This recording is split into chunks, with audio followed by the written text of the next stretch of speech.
ત્વમેવ સર્વમ મમ રંગદેવ. દત્ત ભાગવતનું બિરુદ પામેલ શ્રી રંગ અવધૂત શ્રી વિરચિત શ્રી ગુરુલીલામૃત ગ્રંથ આવાગમનના ફેરામાંથી મુક્ત કરાવે છે. જાણે બ્રહ્મરસાસ્વાદે ભર્યો નર્યો ગ્રંથ સાધ્યંત.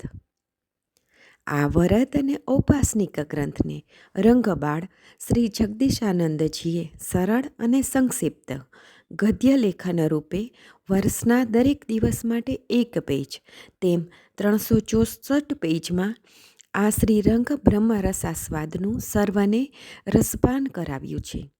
તે ક્રમમાં દરરોજ શ્રવણ કરીએ.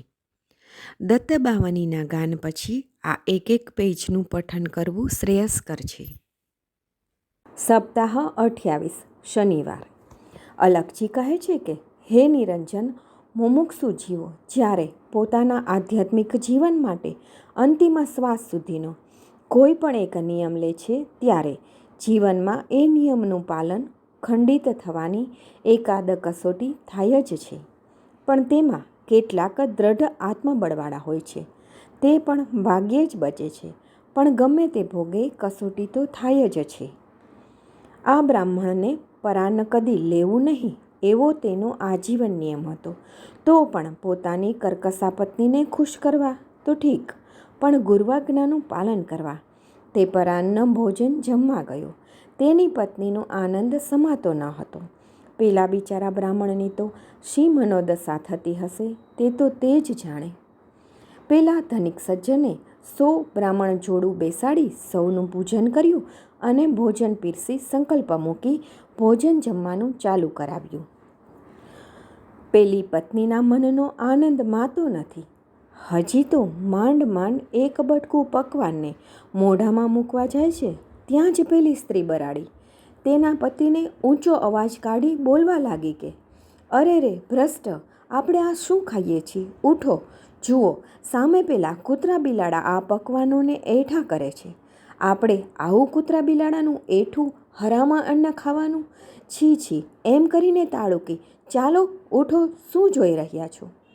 પત્નીના આવા અતિ ક્રૂર વેણ સુણતા બિચારો પેલો બ્રાહ્મણ અતિ કુપિત થઈને કર્કશાને કહેવા લાગ્યો, રે કર્કશા, તારા કારણે મારું નસીબ ફૂટ્યું.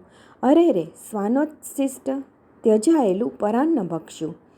અતિ પસ્તાવો કરતો કરતો તે પત્ની સહ શ્રી ગુરુ પાસે આવ્યો અને ખૂબ કલ્પાંત કર્યું.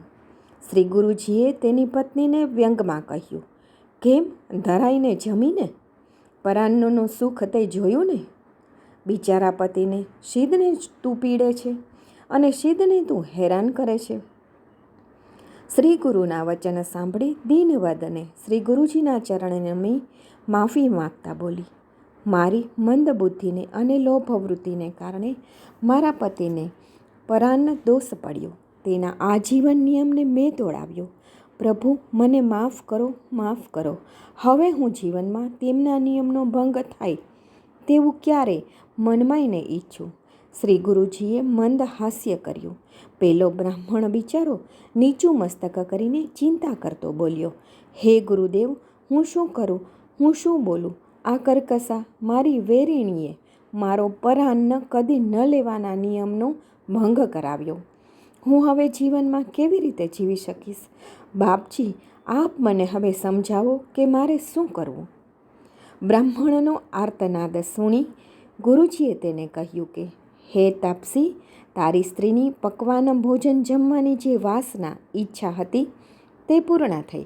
તેની કામના અહીં તૃપ્ત થઈ. એથી તારો સંકલ્પ તૂટ્યો નથી અને તું એની સાથે મારી આજ્ઞા થકી ગયો છે એટલે એમાં તને દોષ લાગતો નથી. અન્ય શાસ્ત્રોમાં પણ કહ્યું છે કે દેવ પિતૃકર્મમાં જો કદી બ્રાહ્મણ ન મળે તો કર્મ લોપાપતિ જો કોઈ બોલાવે તો તેને ત્યાં જમવા જવું તે બ્રાહ્મણનો સહજ ધર્મ છે. એ સહજ ધર્મને ન સ્વીકારતા અનંત દોષો થાય છે. શ્રી ગુરુજીની શાસ્ત્રોક્ત વાણી વચન સુણી સાષ્ટાંગ નમન કરી બેઉ ચરણ પકડી વિનય નમ્ર સહ બ્રાહ્મણે કહ્યું કે કોનું અન્ન લેવું ને ક્યાં જતાં દોષ થાય છે અને કોના બારણે જવું તે મને સમજાવો.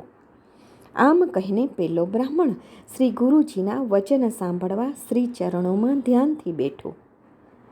વદે સવિસ્તાર શ્રી ગુરુ વચન સાંભળી એહ સાંભળ સાવધ શિષ્ય હે ટળે સકળ સંદેહ.